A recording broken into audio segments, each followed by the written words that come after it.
Hi, I'm Cedric from Ratings.com. We are testing today the LG UH8500 LED TV. The UH8500 comes in 4 sizes, ranging from 55 to 75. We bought the 55-inch for a review, but we don't expect any differences between sizes for this model. In short, the picture quality is good, except in a dark room. But before talking about this, let's take a look at the design first. The LG UH8500 looks great. The design of most high-end LG TVs stands out compared to the competition, and this is not an exception. The borders are pretty cool since the glass is in front of them. This makes them feel higher end. The TV is slightly thinner than average.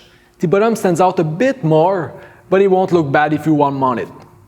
The stand has a large footprint, but it's not very stable.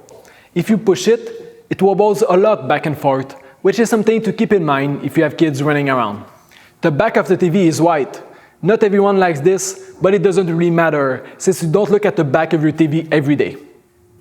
It doesn't have a lot of inputs, but it should be enough since it has 3 HDMI and 3 USB ports. There's a plastic cover behind the stand that you can use to reroute your cables, so they can't be seen from the front.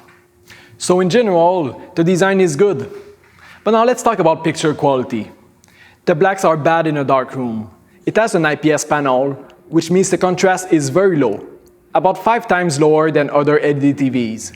So at night, the blacks are going to appear gray, which means the picture is not going to look as vibrant.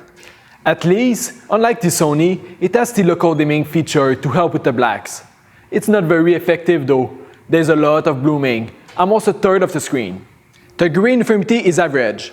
The top and bottom edges are definitely darker, and there's a lot of dirty screen effect in the middle of the screen. As a rule of thumb, all LG LCD TVs have poor gray uniformity, which is not ideal for watching sports. At least, motion blur is excellent. 11 milliseconds of response time is great, and you won't notice too much trail following moving objects. The backlight flickers, as you can see in our picture, since there is a duplication of our logo instead of being smooth like the Sony. Some people like that, some don't, most don't care. It's really a personal preference for this. The input lag is great. Anything below 40 milliseconds is good for playing video games. It's not the best TV, but most gamers won't notice the difference. Now, the main advantage of the LG is the viewing angle.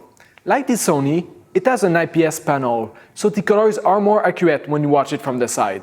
It doesn't lose saturation like the Vizio. So this is a good TV if you have a wide living room with multiple viewing positions. Reflections are okay. It's a semi-gloss screen, which performs as you would expect. Glossy screens like on the Samsung are better than this, but the LG isn't bad.